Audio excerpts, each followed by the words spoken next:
What's up, my beautiful black geniuses? How is everybody today? Welcome to the Black Belt Project with the Black Belt team. Every week at 7 p.m., we come on and we talk about Black wealth issues, whether they be about the stock market, black business, black culture, black connectivity, black shenanigans. We talk about it all here on the Black Belt Project's weekly town hall meeting. How's the rest of the Black Belt Project team today? Good, man. Pretty I'm good. living He's the good, dream man. local. Good. All right, well, Let me say this. I know we did. I'm sorry. I just want to excuse you guys for eating on camera, but I got the good Dre's Southern style banana pudding ice cream. He brought it through the night. I just wanted to taste it on camera for those that don't see it. And I'm assuming that's a black. He got paid for that, y'all.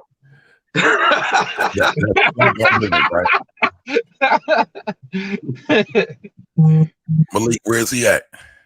He's in Philly. I don't know where, but he's in Philly. Okay. All right. Well, we gotta check him out. Black owned business. Check that out. Actually, Malik is the ultimate hustler. Y'all know he just got paid for that. Yeah, I'm sure. He commented on the show last week. He commented on the show last week. He was on the show. He watching live last week. Oh, okay. Oh yeah. The man who, yeah. Yeah, that's the Shout out to the brother. Shout out, man. Absolutely. Malik, you got to figure out a way that we can plug him where he's at, how to order from him, the whole nine. Unless you already got it. I don't. I just sent him a DM. Okay. All right. Well, yeah, we definitely want to give him a shout out. We want to make him a BOB of the week at some point. Yeah, he put me over some also his sweet potato cheesecake ice cream downstairs. I tried that too. Delicious. Tracy's not right. So she must have had four quarts of water ice. I didn't try that yet. So I'm on ice cream today. So so my health right now is yeah, we gonna come to that. He gets right into it. Yeah, exactly. So as we talking about the health check-ins, how is everybody? How do they do with their health this week? And Malik, you might as well go first. No, I mean the ice cream right now is really tasty. My wife, she's been doing really well with making vegan food. Like she's extra vegan this week. She's like extra vegan. Everything we have. She made some vegan sushi that was amazing. Yeah, she made some vegan wonton soup today. She made some vegan. So yeah, and my wife, she really been getting busy with the vegan meals. So I've been eating much healthier. I only had this week. I think I only had one unhealthy meal all week. Oh, so my wife isn't good as far as physically. I gotta 3:30 crib. So I'm up there the steps. I ain't really get up my bike like I wanted to because I don't know if they know, but I was in a car accident 2 weeks ago, and so I was. I was rear-ended. I was rear-ended, smashed back in the minivan, all up, hurt my back. But Jack, I've been scared to go to the chiropractor, man, because of COVID. I don't need this band all touching all over me in COVID time. But he's a great chiropractor, man. But I legit been scared to go to his office. So my back's sitting here all tight. I might have to make it for me this week because it's actually been pretty bad. So I might have to get over there. All right. Well, that's good. Well, Tracy, how are you doing? How's your week coming along? I'm well, guys. Sorry about the background music. I'm actually at a country club.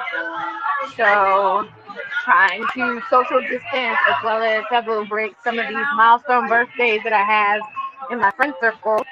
But I've been eating a lot of vegetables. I'm about to do a juice cleanse coming up into the month of September, so I'm super excited about that. Yeah, let me know about that. But other than that, yeah, there's a company that actually will deliver all of the juices that you need for the entire cleanse for like a 7-day cleanse, and it's 3 juices a day. So I can send the Okay. link. So that's why you out there glowing. You're getting that juice in there. Trying. All right. Well, we'll be back. Jimmy, how you make it out? Listen, I'm had another amazing week, man. It's Peloton gang, PTON. But yeah, everything's good, man. Shout out to my company. Everything's good, man. So it is your company, right? That's right. That's right. You're a partial They've owner. been going hard too. They've been going hard. Listen, man, it's one of my best performers this year. Yo, what's crazy is their earnings is coming up this week. Oh yeah, I might be able to buy one when the price comes down. You trying to make an earnings play, like little car activity? I don't know, man. Everything crazy right now. Now, before back, what I was saying is I can afford the Peloton because they're releasing the new cheaper products. Oh, okay. Okay. Oh, I gotta check that out then. I gotta check that out. All right, Corey, you get up them 1,000 jump shots this week? I ain't get up no jump shots this week. I'm in Philly, so I ain't get up no jump shots this week. All I've been eating is cheesesteaks, water ice, and pretzels. So, my diet is ass right there. Cause I spend all that time down south. Yo, man, every pound I lost down there, it all came back in these 3 days I've been back here in Philly, man. I don't understand. Like, I've been crushing Philly food. So no, I didn't get no jump shots up. I've been running around like a mug. So I mean, I got more exercise since I've been back in Philly, but my diet been asthma. Like my shit ready to have a heart attack. My diet ready to have a heart attack. Hope I don't have one behind my diet. But sheesh. Like my diet ass right now. So yeah, I gotta tell the truth and shame the devil. All right, appreciate that, but we're gonna do better next week. Oh, for sure. For sure. I've been back for 3 days, so I had to go ahead and get it in, man. Gotcha. All right, my week has been halfway decent. Got a couple runs in, got a couple bike rides in. But the one thing I am a little disappointed in is after the last week's show, I was really inspired to get back on my meditation game, and I didn't do well at that at all. But this week is going to be a new week, and I'm gonna start putting my meditation back into full effect because it helps. It helps keep me centered. It helps keep me calm, especially with everything that's going on and all this quote unquote COVID stuff, all this election nonsense that's going on, and just overall well-being. So I'm about to be back on that strong. So. All right, well, moving right along, I got this week's Black-owned Business of the Week.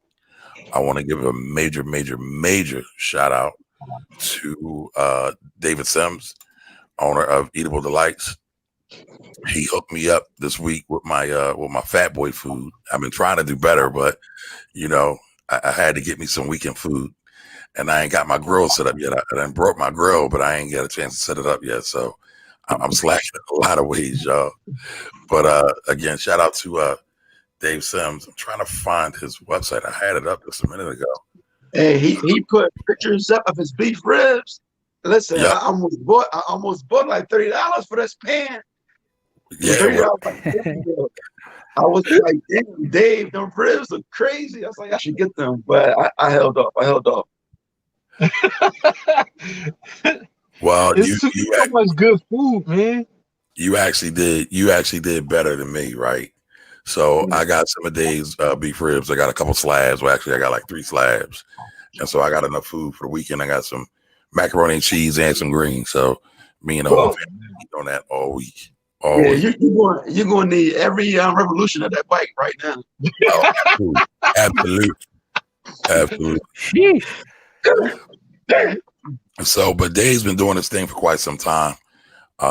He's helped me with a lot of events, a lot of things, a lot of catering, and he just opened up a new place on Wadsworth Avenue for those people that are in Philly. So he moved from his place in North Philly to a better establishment in Mount Airy. So he's doing good. Brother's thriving. So, yeah, but how was beef ribs though? The beef ribs, there they are right there. Matter of fact, the beef ribs was monster. Very tender, very well seasoned, great barbecue sauce. So I have no complaints whatsoever.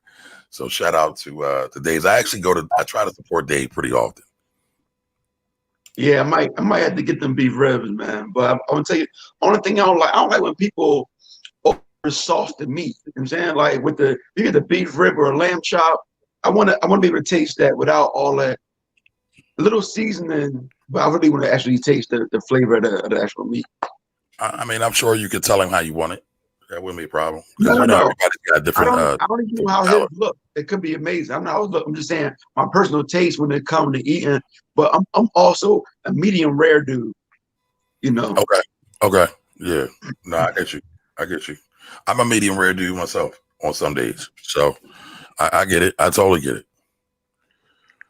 So, all right, folks. So today, what we're talking about, and my apologies for not announcing it earlier, but today we're talking about Black wealth and current events. So a lot of times we have these conversations in our private chat that are actually affecting the Black community on various levels. And so we said, you know what? Let's have that conversation out in the open, because there's a lot of things that we talk about, again, that are very much relevant in terms of unemployment numbers, what's going on in the stock market. Black people have really discovered and are taking on to the stock market. There's a lot of things going on right now. So we want to talk about that this week. Now, before we get going, let's check in with everybody, with all our folks. Karan's in the house. What's up, Karan? How you doing? What's good? Yeah, what's going on? Adrian Anderson says, hey, y'all. Hey, y'all. Mr. What's DJ. good, King? Yeah, what's going on, Don? And Karan says, word, I need that, Tracy. I think he's talking about that juice cleanse. Is that what you're talking about, Karan? Yeah, Adrian Tracy Anderson start busting the grub and got out of here. Listen, I'm gonna tell you right now that very I can't even say it right. It's got me in my feelings right now. But that red velvet cake is the devil, like straight up.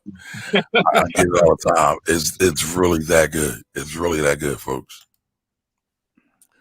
Hey, what's up, sis? Right? That's sis, right? Yeah, man. That's my big sis. That's my big sis. I'm about to say, she said stop calling her baby sis, man. I saw that. I saw her check. Yeah, I don't want no smoke. I love her to death. So the smoke is no smoke. Well, I was about to remind you. Yeah. No reminders needed. My sister don't play. Yeah, I was about to say, you let your hands go a few times, Corey. So she anything like you, we don't want no problems. I know I don't. No, I don't want no smoke. No smoke. No smoke on the show. Okay, Karan was talking about the juice cleanse. All right, that's what's up. Hey, Nairobi, how you doing? How are you?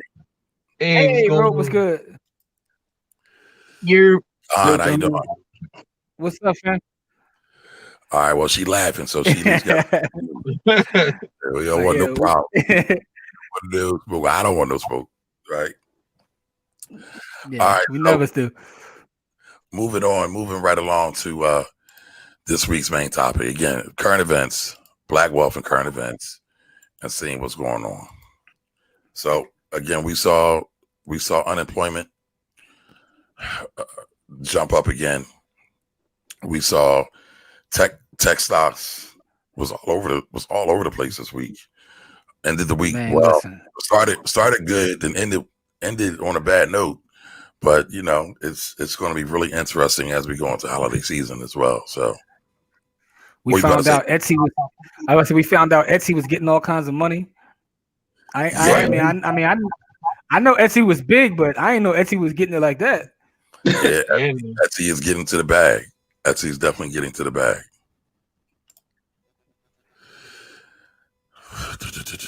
So, top story of the week: tech roller coaster. So, what did y'all think about that? I think go ahead.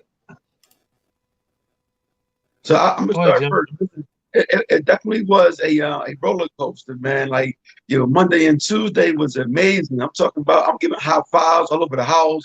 I'm everywhere Monday and Tuesday. Wednesday was a whole other story. That's all. Wednesday was totally the opposite. But Monday and Tuesday, I think, listen, on Tuesday, I made more money in a day off of something that I already had than I ever made before. I'm talking about a light couple dollars. The market took all that back. The market took Monday and Tuesday back on Wednesday. Took it all back. Like, yeah, it got these good days. No, that was Thursday. That was Thursday, Malik.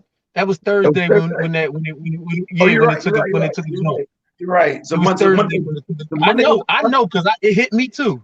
It took a dump on my long-term portfolio too. Monday was okay. Tuesday was good. So Wednesday was like, oh, shit, the stock market is real. And then Thursday, like, oh, stock market is real. I was like, yo, that's crazy.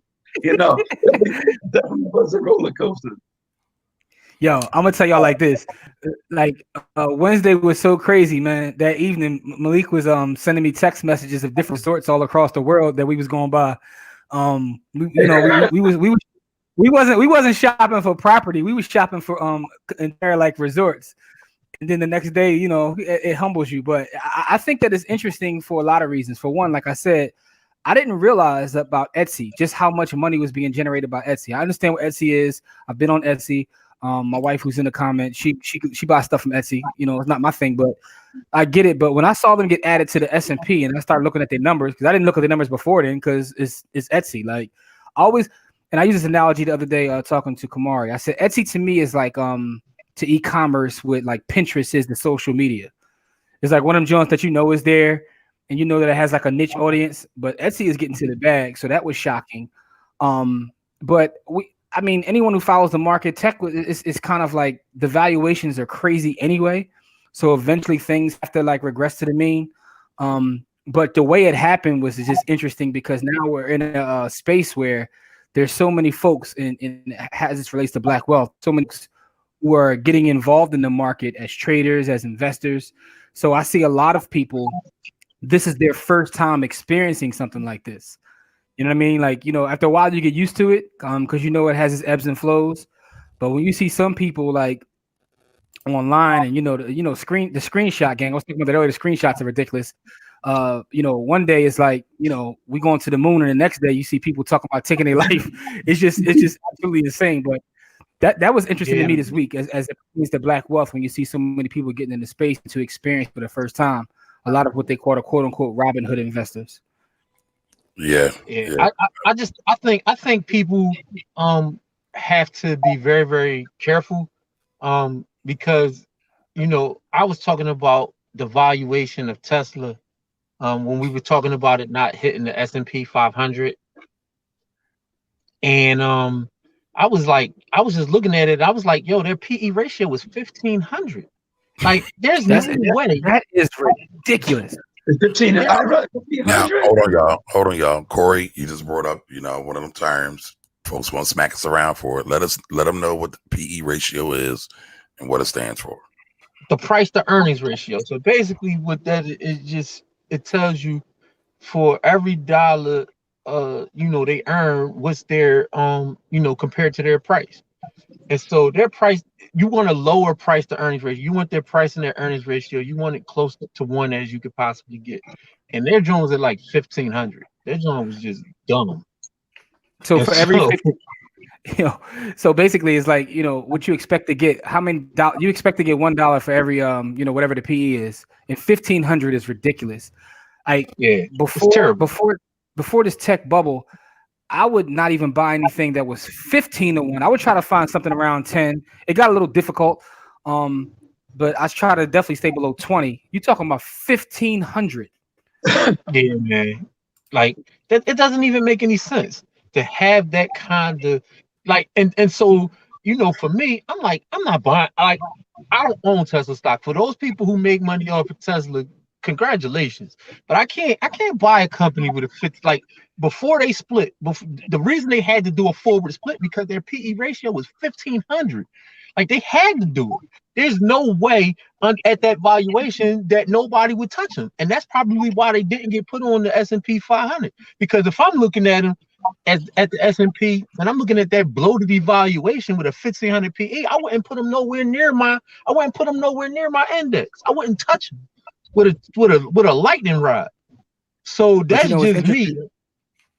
Malik has a theory too, and I'll let Malik tell his own theory about why they didn't get added. But what I will say is, one of the things I've heard Charlie Munger say before is, and I think he was speaking about Apple back in the day when he said this, but he said that certain metrics will always work, but you got to throw them out the window when you're dealing with a cult stock, and that's what Tesla is. So things that generally make sense when you're looking at someone's financials, this is a cult stock, and it just moves. I mean, obviously it moves different. We've seen it move different all year. But Malik has a theory too. Malik, I won't steal your thunder. You can tell everybody your theory about why they didn't get added. I wasn't going to bring it up, but I will say this, right? Because I don't know if this is fact, but to me, looking from the outside in, right? If this is the biggest short sale in the history of the stock market, there are more institutional bread betting against Tesla, and to put them into the S&P would probably wipe out hundreds of billions of dollars from institutional investors, right? Because that gives more fuel to the Tesla fire, and the short sellers would lose all that bread. So I'm sure there's some pressure from the institutional, like people in the report, like, yo, y'all can't, not right now, wait till later. We'll take Etsy this time, right? And so, they did. Now they put the burden back on the retailers. They didn't put it in the short sellers, and the short sellers win. On the other side of that, the retail buyers lose, right? So the retail buyers have to lose a lot of bread as it pertains to Tesla. Because that price, people don't realize before the split, Tesla had hit like 1,500. And then in like 3 days, it slid back to 1,400 in like 3 days. And so it was already sliding back. But then all it did, there's nothing new happened. It made an announcement and it went up 800 points. It makes no sense at all to me that would happen. Their short interest isn't that big. Tesla, I just looked it up. It's like 8 or something, 8%. It's not that big, but to your point, though, yeah. No, it's gonna be more. I just did a quick search. I won't stand on that, but that's what I just saw. So if somebody can look that up for us, tell us what Tesla's short interest is. I don't think it's that big, but I think a lot of people are starting to take some money off the table with Tesla. But the other thing too is because it seems like every time I say something about Tesla on my page, somebody comes to their defense and they think I'm a Tesla hater. And I'm it's not. It's a cold stock, like I said. It's a cold stock, like you said. But they just turned 4 profitable quarters, right? And actually, this last quarter wasn't really that profitable. It's like slim to none. And so I still wouldn't say that they're a profitable company. So I wouldn't buy Tesla with your money. Y'all can have it. Yeah, I would buy it. I'm happy that people made money off of it. I'm happy that if you made that money and you took it off the table, I'm very, very happy for you, man. But as far as first of all, Tesla's not really a car company. They're an energy company that makes cars. But they're a church. I'm sorry, they're a church, but. they're damn. Corey, I hear a lot of people say that they're not a car company, but the majority of the revenue still comes from car manufacturing. Over 97%. Over 97% of their money comes from the automobile. All these other things, all these little ancillary services that people are saying is the future of the company, they make less than 2%. About 2% is what they make in those services. Now, I'm not going to Go ahead. I'm not disagreeing with that because I know where those numbers come from. I'm just saying, like they're not a car company though. They're not. He's not angling to be a car company. You know what I mean? So that's the revenue is coming from the car place, but what he's angling toward is not that. That's not what he's angling toward at all. He said it. He's not angling toward being a car manufacturer. That's not what he's trying to do because all he talks about is that battery. All he's talking about is the battery. And he also said you shouldn't buy the stock, and people still brought it. Because it's a cult. But listen, here's what I will say though, right? First, a couple things. First, Kamari, I did look it up. Tesla is the largest equity short in the domestic market with $20 billion of short interest. Is what I just looked up and found in an article. But that's either here nor there. 20 billion is betting against the.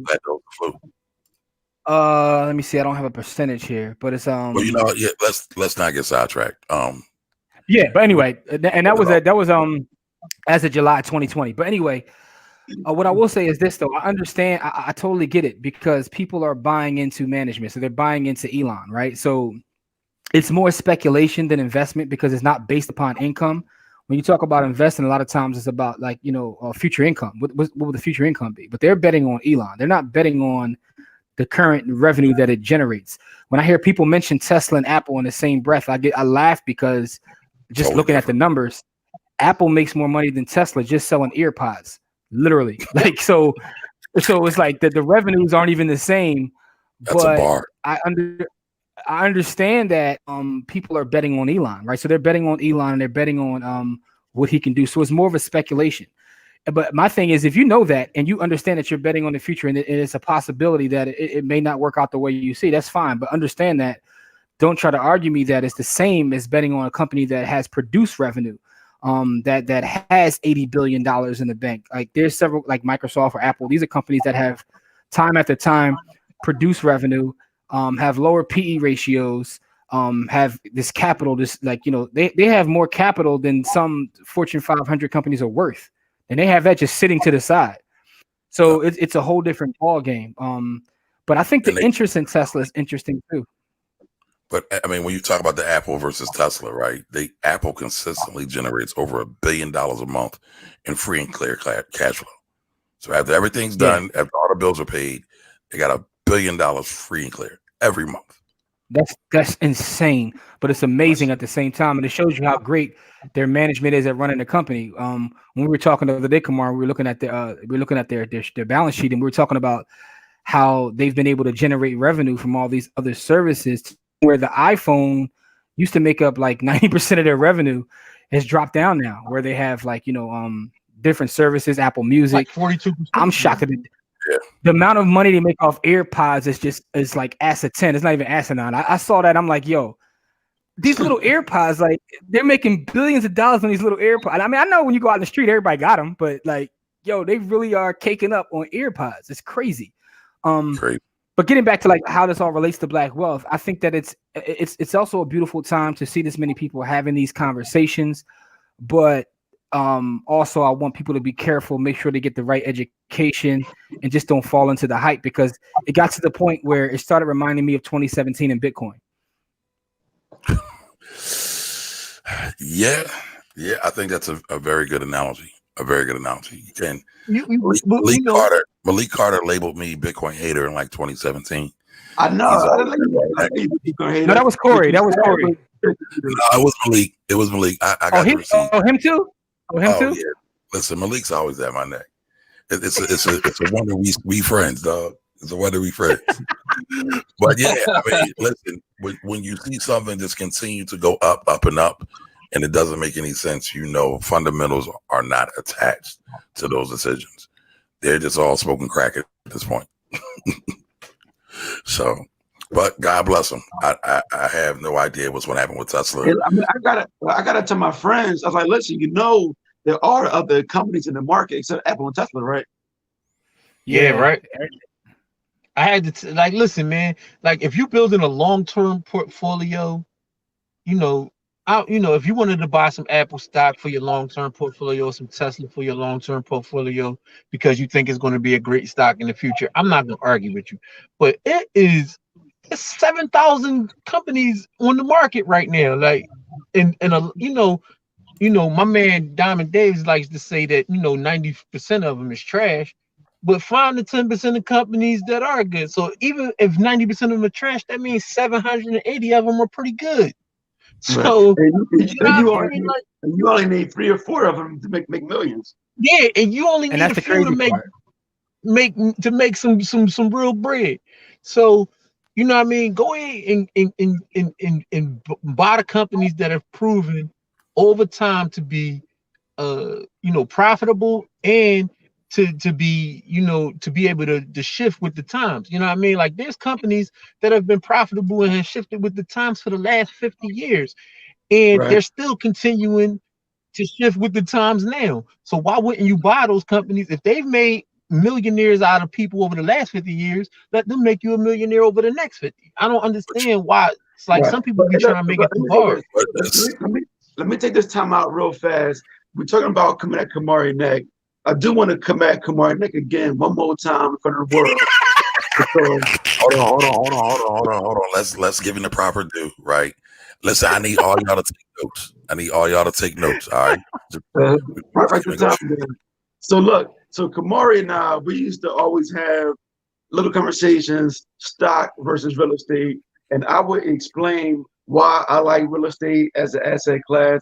Kamari would just say, well, I like stock. You should buy stock. There's more millionaires from stock. And he would say that. Since March, all of these different income streams that I learned how to make from stock, Kamari ain't never tell me none of this right here. Kamari did not tell me at all the conversations.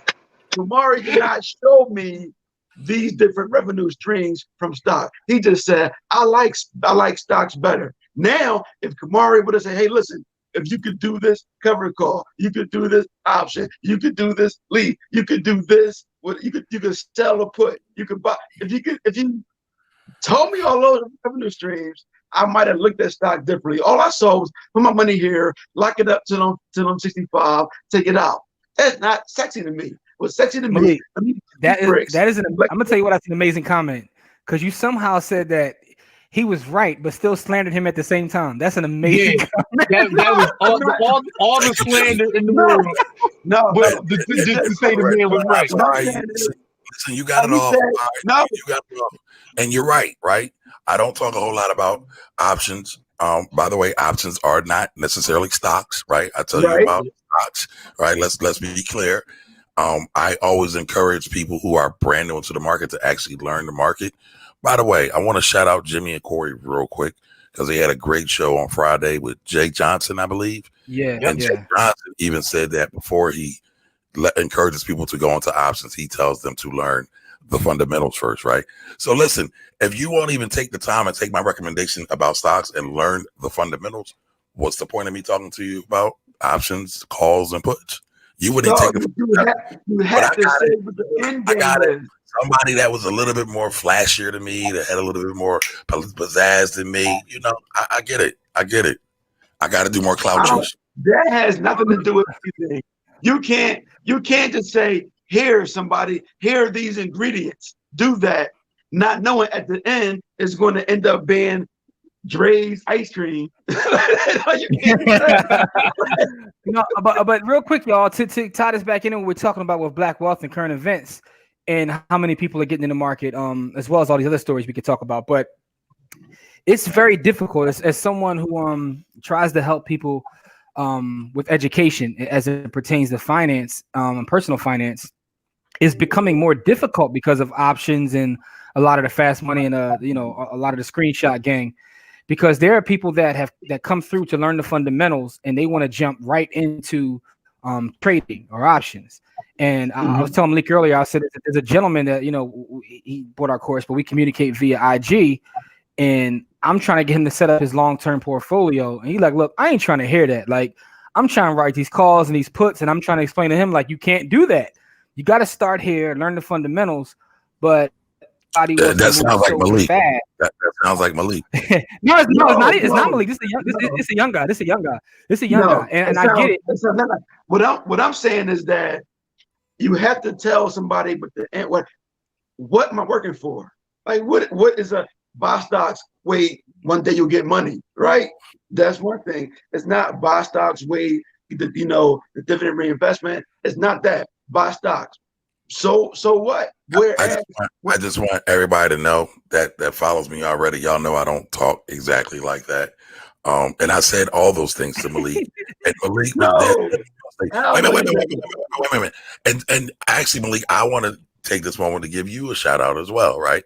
Because I also talk about people being dedicated to what they do, where their genius is. And so you're very good at real estate, and you built that up to build the income stream for yourself. And then now you can take those monies and get into the stock market. Most people right now are looking to be all over the place. They're looking to do passive income stream, multiple streams of income without developing the first income stream first. And so you did that, and you stuck with what you were really good at and what you were dedicated to. So I don't see a loss here, sir. Sorry. No. There's no everything loss. happens for a reason. And the timing was right too. So you got a chance to build your empire in real estate, and now you're diversifying into other spaces. So everything worked out for a reason. No, listen, I'm not saying that. All I'm saying is that, Kamari, we got to work on your elevator pitch. That's all. That's all I'm saying. We got to work on I don't have the elevator pitch. I I give it straight. I give it straight, no chaser. But I can always get better, so I accept that. You listen, work on your ASAP, man. You Kamari ASAP, man. You gotta figure things out when you get to it. Now, let's check in with the folks real quick. Happy Sunday to you too, Monica. Thanks for joining us. Angie Scott, what's up, Angie? How you doing? Joining for the first time. Appreciate you joining. Hey, Angie. That's my own girl right there. Don Johnson, it's a buying opportunity. Absolutely. Talking about the market going down. Not really, she said, "Oh, yeah." How about that? Those days be like that. Okay, Monica says it's a great way to support small and local businesses, and they have a lot of unique gift ideas. Yeah, that's true. That's true. You know, I started paying attention. I just didn't know they was getting it like that. No, but I saw when they sold all those masks that they had to make it a part of their earnings report. And I was like, wow, they really are getting it. Okay, Kirsten said, yes, Monday I was happy. By Friday, I was scared to eat. Look. Another good thing, big thing, I know Corey and Jimmy talked about on Friday was emotional intelligence when it comes to investing. That's everything in the game of investments. It's doubly everything in the game of trading, right? And so, you know, again, they had a great show on Friday. I encourage y'all to check that out every Friday. What do y'all call it? Is it Friday Hangout or what's it called, y'all? It's Friday Live with By the Hood. You know, By the Hood Friday Live. It's called our Friday Live. Live By the Hood. All right. And y'all can watch that on Facebook and on YouTube, right? Yep, absolutely. Yep. Okay. Yeah, I think most of my stocks look like they were headed to West Hell.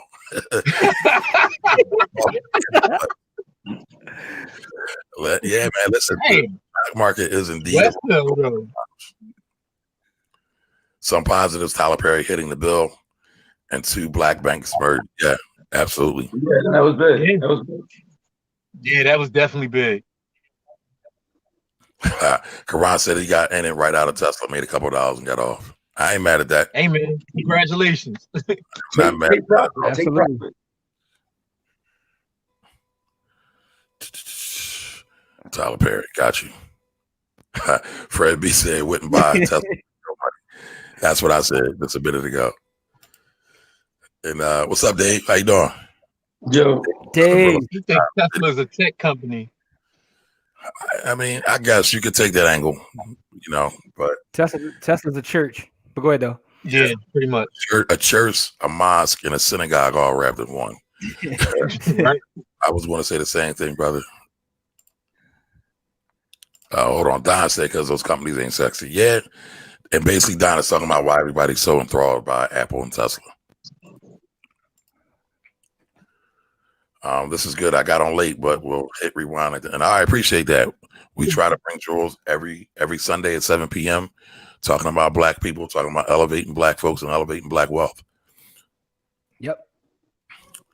So, Rob Lewis, that's the resident mortgage lender right there, over there, Lending USA. How you doing, Robert? Where do I go to learn? I have a long-term mindset also. I know I have a bunch of videos on YouTube. By the Hood has a bunch of stuff, and they have some courses as well. Courtney has courses too. Yeah, no, Courtney has courses. By the way, shout out to Courtney. Happy birthday to Courtney. She wasn't with us today. Happy birthday, Courtney. So everybody tell happy Courtney. Birthday. Do me a favor, somebody tag Courtney, so she can see all this birthday love she getting. What was you about to say, Jimmy? No, I was gonna say that Don answered him in the chat. So Okay, I didn't get to. Okay, Jabbar, I gotta check out your episode on By the Hood. Oh, Jabbar, listen, people love it. People love Jabbar episode. You said it was long. Yeah, Jabbar has our longest episode to date, but people love it though because he told his story. You know what? Man. I don't know if y'all picked up that hate from Malik, but I'm glad he decided to hate on somebody else besides me. No, it wasn't no hate. I'm just saying you get a lot out of it. All right, market is doing what it do. Yep, up and down. That's right. Yeah, man. People was just taking their money off the table, basically. By the Hood University, we definitely have a course for you.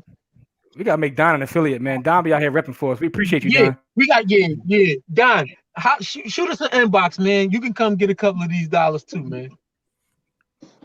And also, Rob, you can shoot us an inbox. at By the Hood. Shoot it to inbox. We take care of you. Did anybody Oh no, catch Friday By the Hood. Oh yeah. By the Hood. Yeah, By the Hood. Yeah, By the Hood. Yeah. BUYTHEHOOD. So Jabbar is giving happy birthday shout outs to Courtney. Shout out to Courtney. Tracy was on with us a little bit earlier, right? But she's out there doing some highfalutin stuff at the country clubs. So Tracy's a grown up. We're a half step behind grown up. She's a grown up. All right. So Khan says, "What are your thoughts on the looming TikTok deal?" My thoughts: it's political maneuverings by the clown in the White House. Damn, tell us how you really feel. Clown. I call him the Hitler impersonator. But I mean, I think it would be cool for Microsoft. I do think for Walmart to jump in, it shows a lot of how that company has changed in the leadership of the CEO. But I'm not exactly sure how that's going to work out. I think it's going to be dead. I think they're going to kill it because right now the Chinese government trying to kill it, because the Chinese government is like, look, any deal that TikTok makes, since it's a company that's from over here, we got to get a piece. So now the Chinese company is like, the Chinese government is sticking their hands in it since you said Cheeto Hitler was over there sticking his hands in it. So the Chinese government put their hands in. Yeah, man. But you saw Trump just attack one of their largest semiconductor manufacturers. That was like yesterday. And so that was a whole, like, he's just committing war against all of their businesses. Why would China allow one of the biggest U.S. businesses to take one of their businesses while Trump is attacking all of their businesses? So I don't see it happening for that reason. Yeah, and that goes to Kamari's point about it being political. But this reminds me of the conversation. So me and Malik got into this conversation earlier today, like this just deep conversation, because he was giving me his thesis about the future of investing, right? And this conversation here reminded me of it. So I'm gonna tell it. You mind if I tell him what you said, Malik? Go ahead. Malik has his thesis that the days of Western dominance are over. It's just over. In terms of business, how we dominate things, those days are gone. And he says in terms of what's happening in Africa as well as China and other continents, will just change the landscape of business overall. So when you start to talk about China's biggest company, I can go more into it real quick. You want me to real fast? Yeah. Okay, go ahead. So the reason why I say Western dominance is a wrap is because if anybody been paying attention to the Silk Road that China's building, they already have a $1 trillion price tag, and they have rail lines. China already has 7 of the world's 10 largest shipping ports, 7 of the 10 largest ones, right? And so they're building it's going to come through the Strait of Hormuz. I do see some more conflict coming to the Strait of Hormuz, but it goes from China all the way out through Europe, back around to the coast of Africa, down below Kenya, and back around, and it's going to connect those Asian countries and back up and through China. So what that means is, with that route, and also the train lines. So what that is doing is a couple of things. One, that's connecting 64% of the world population that's going to be on that loop. The U.S. is not on that loop, right? So now, if China able to help develop these other places, even though they're bad actors, I think the way China's dominance is even worse than I think European dominance when it comes to places. And you could look at how they're doing it in places like Myanmar and places like Cambodia. They're totally destroying the way of life in the economy. But they're creating a Chinese economy. They bring in their materials, they bring in their labor, their ideas. The locals don't get any piece of that.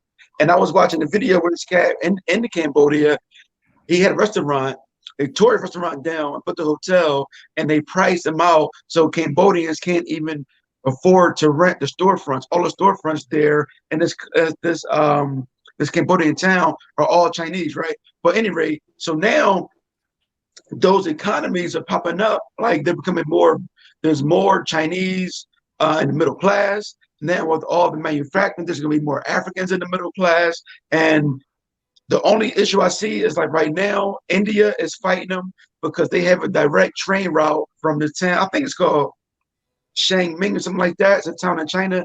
It's a Chinese Silicon Valley, but there's 25 million people. And the city is just amazing. And so they have a direct train line going into Pakistan, which India does not like that relationship with Pakistan and China. But at any rate, but if you just take on like all like the 5 countries, the Vietnam, the Cambodia, the I don't know, I can't think of the country's name right now, but Malaysia, right? Bringing those countries financially is going to help the region. Everything they're doing. So now you can sell your goods, you can sell your food, you can sell whatever, all your technology. And 64% of the world population is going to be on this road, this $1 trillion project that China controls. The U.S. is done. I think it's interesting. I think it's an interesting thesis because when you look at what's happening here in terms of the wealth gap just becoming wider, but you see on other continents the middle class growing. I mean, that's something scary to think about too, right? So, and real quick, say this real fast. The Chinese president said, he said we're building roads, not building walls. You know what I'm saying, and so it's a direct attack. He said basically they're bringing, right. They're bringing the rest of the world in. Like I said, and you think about that, 64% of the world population, all within that region. Like right now, the U.S. is dominant for military, and because our finances, we got to buy everybody's goods. But now, when you got all these other people coming into the middle class, then you no longer need the U.S. participation to sell goods to. So the U.S. is going to be on the outside looking in. And plus, besides that, what's your time frame for this, Malik? One more thing, well, they already started that. They already committed a couple hundred. It's already happened. But he said Western dominance is going to end. So I'm asking, in what time frame do you feel that'll happen? So the time frame is going to be hard to say. But when you look at what's going on in Europe, like with the Brexit, if you look at U.S. really has no money, right? The U.S. doesn't really export anything, and even now, and people realizing that with Exxon out of the Dow, Exxon has been the U.S.'s biggest company for like 50 years. All of a sudden, they're out of the Dow. I'm saying, and so we don't have coal, we don't have oil, we don't manufacture anything. Like, what does the U.S. do? We have oil. We got banks, man. No. What I'm saying is, What I'm saying is, it's becoming electric. The world's becoming electrified, so the oil doesn't matter as much. That's what I'm saying. Okay. Right? Yeah, I get that. Right, and so we got banks. we got banks. We got Singapore has banks, right? And then I think BS, I forget, Bank of Singapore is like one of the biggest banks in the world. You know, but there's banks in Singapore, there's banks in China. Like, they really don't need us anymore. And now, because we're intertwined some, but once this is complete, and then like, when China making money from remittances, right? If they send their population to other countries to build other cities, those people are sending money back into China to develop. What I will say is this: any country or continent that I've been to, and I've been to a lot of them, China has investment there. I don't care whether it's in the Caribbean, whether you're talking about Europe, whether you're talking about Australia. China has investment everywhere. So I will give you that. I just thought it was an interesting thesis when you told me that, because it maybe, since you told me that, I've been thinking about it, and not that I completely agree, because what I do know is we'll send a missile somewhere to change everything. But I do see your point. I do see your point, and I see why you say that. And it's just gonna make me buy more gold and silver. But I love to hear what you guys think about this, because we're just springing it on you now. I love to hear what you guys think about it. I mean, I agree, but I don't think it'll end in our lifetime. And like you said, okay. I disagree with your time frame. I think it will. Okay. I think, okay. You know what's crazy? Can I get my bars off, please? Go ahead. So, like I said, I agree, but I don't think it's going to happen within our lifetime. The dollar is still the world currency. It's still the reserve currency. The only thing that could really change that is going to be World War III. Could that happen? Absolutely. But I don't see it happening anytime soon. China with our current president. China is definitely invested in South America and Europe, in various parts of Asia, and all throughout Africa. Before we go, I want to address that too real fast. But go ahead. Yeah. I think World War III just happened. The whole world. I'm not done yet. I'm not done yet. I thought it was done. No. Y'all see that shade? Y'all see that shade, right? Y'all see it. I'm being quiet. Go ahead. Get your bars off. Get your bars off. Right. So again, I don't think it'll happen in a lifetime. But go ahead, Corey. Tell us what you got. I think World War III already happened. I think World War III was COVID. COVID was like it stopped the entire world for a month and showed the world what the possibilities of other things are, because everything was moving at a slow, very, very, very slow pace. And UBI and all that stuff was being talked about, but nobody really believed that it was possible to do. And then COVID happened. And the entire world stopped for a month. And then everything that was impossible became possible in a month. And so I think that sped up the time frame for everything. Not to say that it's going to happen like within the next 5 years or something like that, but unless we don't live to our full potential, which is into our 70s and 80s, I think before we kick the bucket, we're going to see that another continent be dominant. All right. I'm gonna leave it at that. Let me say this when real you fast. talk to people. Hold on. Listen, everybody, you're watching the Black Wealth Project. All right. Listen, these are the type of conversations we have every week. Intellectual conversations, fun conversations, but conversations to help move us to the next level, because Malik brought up a great thesis, right? So what if Western dominance is over? U.S. dominance is over. What will happen to us next? Where should we go next? All right. So y'all put in the chats, what do y'all think? Do y'all believe Malik or not? And what should we do? And by the way, do us a favor, like this and also share it with someone who will be interested in having a great conversation about Black wealth. So go ahead, Malik. So now, yes, the U.S. dollar is the world reserve currency because everybody, that's when you're talking about oil economy, but we're no longer buying oil, then the U.S. and gold currency doesn't matter as much. And then when you think about how we're handling COVID, they're handling COVID better in Ghana than they're doing here in the U.S. My clients in Hong Kong, they've been back in the gyms. Everywhere they go, there's a thermometer, and you walk in and an alert comes up right there, what your temperature is, that tell you whether you can even leave your building, whether you come into the space. If later on, the one thing I do agree with Donald Trump is banning WeChat. WeChat is scary as hell. But what they do through WeChat is if somebody has COVID, they send an alert to everybody that came within your vicinity to go get a COVID test. We can't even get a COVID test in the U.S. There's nobody taking temperatures. There's a restaurant. I watched a video in Africa, in Ghana. You go in, you have to wash your hands before you get outside. Then you get to the door to take your temperature. And then after you do that, you still have to clean your hands again just to get to the restaurant. Ghana also has touchless COVID tests. They fly drones to your crib. You put in your blood sample, put it back in the drone flies it back to the lab. That's Ghana, U.S. don't do none of that. Like France and China had high-speed rails since the 80s. The U.S., look at our roads, our infrastructure. Like, it's just like we've mismanaged our money so poorly. The U.S. is broke. We have no money. We have a military. we do have a military. We do have that. But do you think, man, we always got them bombs. We got them bombs. Listen, but what's the bomb? All the bombs going to do? Okay, yeah, we dropped some bombs. China got bombs too now.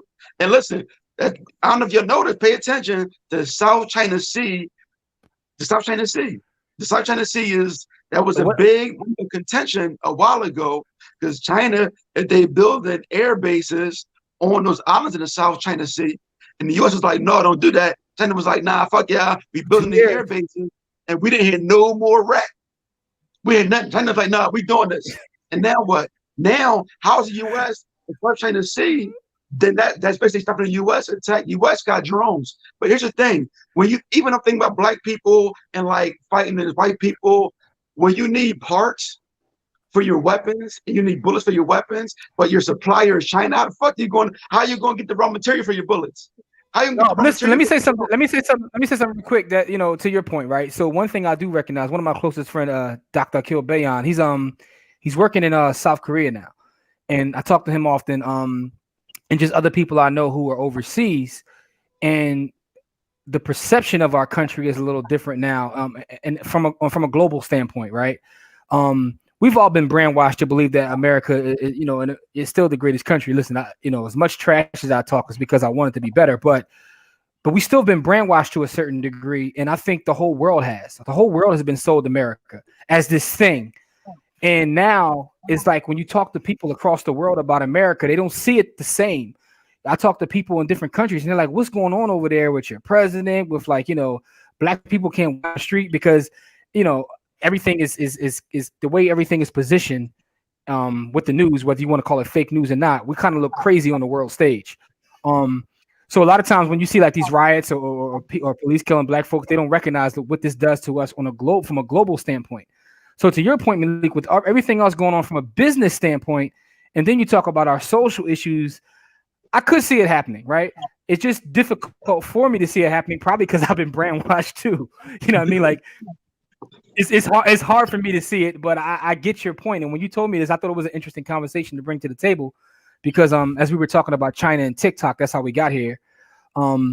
Because if that's the case, if your thesis is correct, then they're not going to let TikTok go. Because why would they let TikTok go? Because it's not the same. It's not the same appeal as having that company here now. It's like, what do we even need you guys for? We had this. This is our company. Right. I mean, they can make money anywhere. There's money everywhere now. And then also, Kamari, China got guns too, bro. China got nuclear weapons too. China got you got guns. We got guns. We got guns too. Yeah, I hear you. What up, you drop it, right? But let's come back to reality. The U.S. military is bigger than the top 5 militaries put together. So yeah, they definitely got guns. They do. But there's a reason why China wants to continue to do business with the U.S. So it's not a total a breakdown, so to speak, right? But again, I really don't have an argument against the overall thesis, right? Because nothing lasts forever, and most things die from within. That's true. And everything that's going on here will tell you that this probably ain't gonna last too much longer. Or at least we won't have another 200 years of this or another 300 years. So my question to black people is, what's next? What do you want to do?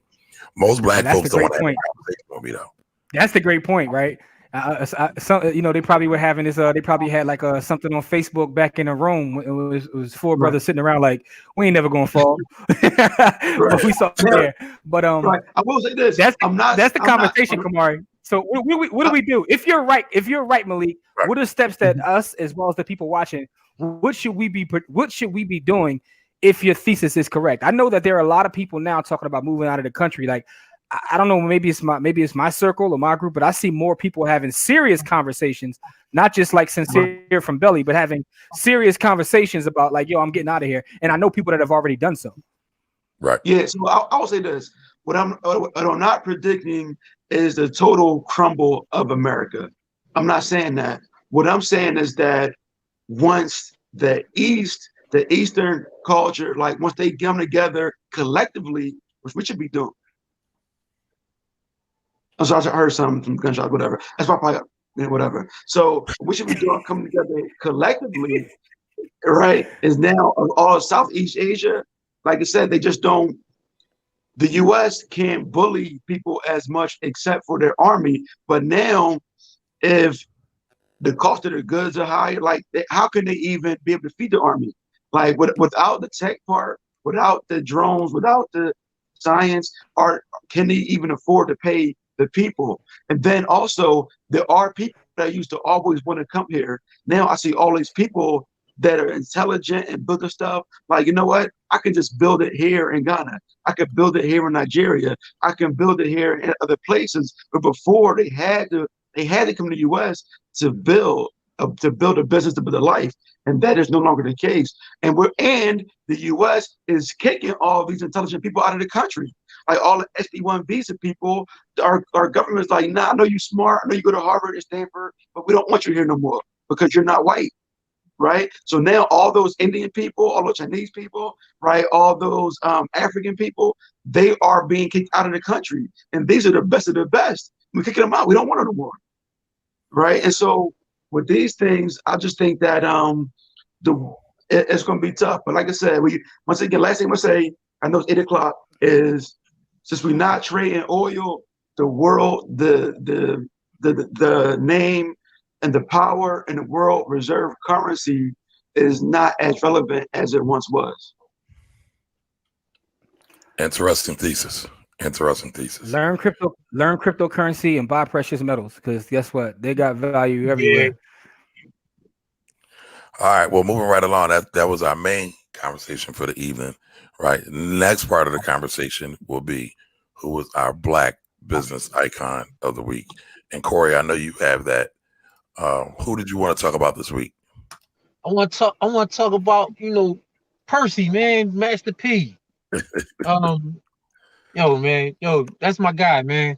As an independent label, I think that No Limit Records and what he did was amazing. It changed the way rappers and people in that genre created their contracts. It's still people on dumb contracts, but that that was a conversation that was had on Button Show where he was talking about they got those stupid contracts because they're coming from a place where those contracts actually help them to move forward. You know what I mean? But anyway, as far as No Limit and then his products that he has every product under the sun. He got sneakers, he got clothes, he got sunglasses, he got food. You name it, he has it. And so as far as an icon, as far as building something, I think Master P is one of the best builders of business in this new current format of business building. Yeah, I'm definitely a big Master P fan. Yeah, I think we all are. I think he got a little bit of luck in the beginning, but he also did a whole hell of a lot of work too. And he did the research and he paid folks to get the knowledge. And so if you study P, I think, you can definitely come away with some gems. And what the By the Hood team always says is own some shit. And that's Master P always talks about he owns all his stuff. He owns it all. He owns a portion of everything. Illest thing at Master P did, which is the skit from Solange album, which is probably the best album the last decade. That's either here nor there. But when he said, "Yo, real rap, you touched on it." I think that album does not get its due. That album barely underrated. A Seat at the Table is the greatest album over the last decade, and you can at me, whoever, at JW the Blueprint. But anyway, but the skit that she has with Master P is like the most powerful thing when he talks about like, yo, if I don't know you and you offer me this, you offer me like 1 million, what am I really worth? Right. So he always talks about what's his value. And I think that's an important conversation for all of us to have as we enter the workforce, as we dedicate our time to whatever it may be, is what's our value? What's our true value? So that's one of the things I'll take from Master P. But that's a great choice, Corey. So salute to Master P. So listen, y'all, every week per Don Johnson gave us the idea. Appreciate you, Don Johnson, all the support that you give us. But I want to know what some of y'all think. Who are some of your favorite Black business icons, right? Living, dead, doesn't matter. Who are some of your favorite Black business icons? Would love to hear about that. All right, next segment is Black Joy of the Week. Anybody have any Black Joy of the Week, Black Joy moment of the week? Anything special happen with y'all? I say yes. I like Tyler Perry building an airport at his crib. That was real motivating right there. Yeah, absolutely. He caught up that $1 billion mark. So definitely. So I think his characters are sometimes problematic, but he as a business person is inspiring. So I say that. Absolutely. Yeah, I mean, just seeing Tyler Perry hit $1 billion to me was a definitely joyous moment. Another, like Jay-Z says, what's better than one billionaire too? And so now we got another one. Especially when in the same hue as you. But yeah, what I will say is this though. I found, and I'm not trying to like hate on anything, but I think that it's amazing, and that's definitely probably all of our Black Joy moment to see a person that looks like us reach the Forbes list. But it's also irritating a little bit to see how much stock we put in the Forbes list, right? We already knew how powerful and how important Tyler Perry was to us, to our community, to whatever. But I saw some folks who, like, you know, and because we on the socials, who never give this man his props about anything. But once they saw that cosign, it's like, oh, no. I'm like, yo, you hate this man every day of the week. But now that he got the cosign from them, it's like, that's just a little something that bothered me. That's all. I mean, what do they say? You can't be successful until you truly have haters, right? Well, I mean, until a certain hue of people say you're successful. That's what I'm talking about. And that we were talking about that at the beginning. Yeah, that's true. That's true. I see. Shout the blessing. She said we should be investing in Africa. So I don't know if I ever talked to y'all about this. When I was a quote unquote financial advisor, I wrote an article about investing in Africa, especially in one African ETF. They wanted to fire me. So that was over 10 years ago. But the thing that I learned is that being an advisor, having all those licenses, you are very much what's the term I'm looking for? Gagged. You really don't have any First Amendment rights. Well, I mean, that's why I let mine go. Well, I was going to say, because we talked about that yesterday when you were on my show, I let mine go basically for the same reason as well. But yes, I am all pro investing in Africa. I personally, I can't speak for everybody else.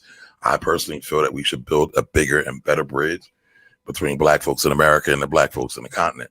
The only problem but listen, when you build a bridge, it takes both sides. Like a lot of the people from the continent don't want to build a bridge with us. They think we're arrogant and ridiculous and stupid. About to have an ADOS conversation or no? No, I'm just saying. It's not even that. And I'm just saying, a lot of people from the continent don't want to build the bridge with Black Americans. So let's look at this real quick, Corey. We've seen probably the greatest migration of Black people from America moving to Ghana without any problems, without any incidents. So I feel that the what I call the Continentals not liking the Black folks from America is a bit overplayed, and it's not for them to even like us or not like us, right? That's still our birthright. So it doesn't matter if we were born there or not. That's where we're from, and so we can basically do what Shaka Zulu did and go back and claim my shit. That's just where I'm at with it. the only problem I got. I'm not going to disagree with that. I'm just going to say that is you know what, you're right. Because we on a limited time frame, and I can take this way left. No, it's fine. The only problem I got with it real quick is I don't like. It hurts me to see Africans trying to be this new rap culture, like Burna Boy lyrics. Like, I think that this music that we putting out is infectious and it's hurtful and it's disease. And even though I love Pusha T, I don't want to see people in Africa rapping them bars. So I don't like that. I don't want to bring that culture to Africa. That's it. So you don't want hip hop to go to Africa? So you don't want Africa? He don't want that part of hip hop to go to Africa. I don't want the sipping lean, fucking all your bitches. I don't want that part of it, and I want to shoot my brother all the time. I don't want that part of hip hop. But can we just leave Pusha T out of it though? Because he's one of my favorite. Like I just don't feel like you make him the. You can't make him the post. You can't make him the picture. Like, you know, I'm just saying if he's, you know. Let me show you how we whip that dope. Come on, man. I don't want that in Africa. You know what? Let's table that for another conversation. I think that actually would be a good conversation. I'll just say this: hip hop is very diverse, and what we see right now in Africa in terms of hip hop is actually a blend of hip hop and Afrobeat, which Fela Kuti was basically the pioneer of. And when you really get into the music, like if you go into Beyonce's latest project, King or whatever it's called, there was a lot of Afrobeat / hip hop artists in there, but they were talking more like Fela Kuti. And so if you really want to get to the essence of that blend, I would suggest listening to both. So listen, man, Fela Kuti is the greatest play I've ever seen. That was amazing. But I have a question. You mentioned the African ETF. Like, is there one right now? I'm not sure. Maybe somebody watching, or maybe one of you gentlemen know of one. But ETF there's several. I don't really like any of them right now because they never really got any true traction. AFK is one, which is basically the broadest one. Most of them are kind of centered around South Africa, Egypt, and very largely around financials and banks. So that's one of the issues with some of those. Hey, that's where I want to be at. Listen, the banks is where the bread at, man. They don't lose. Yeah, but you miss out on some of the other stuff. You know, some of the other technology. I understand what you're saying. Some of the growth sectors. I got you. Yeah. But we definitely can talk. Matter of fact, we can do a whole investing in Africa show. I think that would be dope. I think I said we make it a Black Wealth Project trip. We all go to Africa and broadcast live from Africa, man. So I was going to go to in December. They will have the African Technology Summit in December. And I was planning on going until COVID hit, and then got to fall back. So maybe next year I'll be able to go to that. So we can do it. I was looking it up. I mean, I would be so down to do that. Let's go. Let's make it happen. I think like December 19th, man. Everything's already set. My hotel, everything is already ready to go. I mean, let's go. I'm taking my Pusha T music with me. I would definitely be down for it next year. But all right, folks, I appreciate all of you being here. Before we end the show, I always ask the audience to support our panelists. So, Malik, tell the folks how they can support you. So right now, I still have the shirts available of all sizes, stocked with the insurance. You not appreciate it. You could go click the link in my bio. We have them available, and also the fun for my kid, my son's shirts are Trust Fund Kid. So those are available there also. But appreciate you. All right, thank you, sir.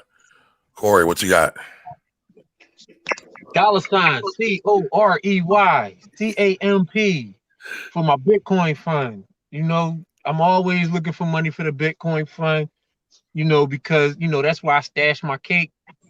You know, precious metals, I'm about to start getting into that. You know, Jim got me so intrigued in the precious metals that I got to go ahead and grab some. But to support us, you know, go to our Facebook page, like, share, you know, get that information out. Go to our YouTube page, like and share, do the same thing. Go to our IG page at Buy the Hood. We're Buy the Hood everywhere. BUYTHEHOOD. We're Buy the Hood everywhere. And if you know you want to see us be able to do more projects and get into the get into the nitty-gritty of the things that we like to do, support our work. The more you support our work, the more we can support yours. Thank you. All right, so we got it. Everybody go like Buy the Hood. All right, Jimmy, what you got? All right, Echo Corey, just go go follow Buy the Hood on YouTube. But I'll say this. Corey and I co-wrote a book together called Own Your Time and Space, right? So here's that book there, Own Your Time and Space, Corey Kemp, Jimmy the Blueprint. So that's our book. You can get that at ownyourtimeandspace.com. It's a powerful book. It'll change your life. It's been compared to things like the Quran and the Bible. I didn't say that. That's what the people said. Also, for those who don't know, I actually have a book called Sports the Book that I wrote some years, the #1 bestseller on Amazon. You know what I'm saying? It was #1 on Amazon in the release week. It was ahead of Coach K, by the way, and I got the screenshots if you don't believe me. So make sure you go you can go to sportsthebook.com to get that book as well. But support a Black author, man. I mean, I had putting this work in book wise, but and Sports the Book is a pretty interesting book about my life as it pertains to sports. And sports stands for Smart People Only Read the Sports. And yes, that's my childhood photo on there, little Illmatic on you on my first book, but that's either here nor there. So sportsthebook.com. All right, that's wonderful. All right, everybody. One way you can support me is go check out my new podcast. It's the Finance Rebel Show. Again, the Finance Rebel Show. You can find it on Spotify. You can find it on iTunes, Spotify, Google Play, everywhere. Just Google it. Podcast or Google the Finance Rebel Show and you'll find it. Do me a favor, listen to an episode, rate and review, and tell me what you think about it. All right. So everybody, I appreciate you all being here. There's a lot more comments. I wish we could have got to them all, but listen, next Sunday, we will be back. If we want to know though, right? I've been meaning to ask this. What do you want to see us talk about? What topics do you want us to dissect and break down? So throw those in the comments, send us a DM, inbox, text, smoke signal, whatever you got. But we'll be back. Happy birthday, Courtney. And happy birthday, Courtney. Happy birthday, Courtney. Thanks, everybody. And we'll be back next Sunday, 7 p.m. 7 p.m. We'll be back, and we hope to see you all soon. Have a great day, everybody, and enjoy the week. Later. Peace.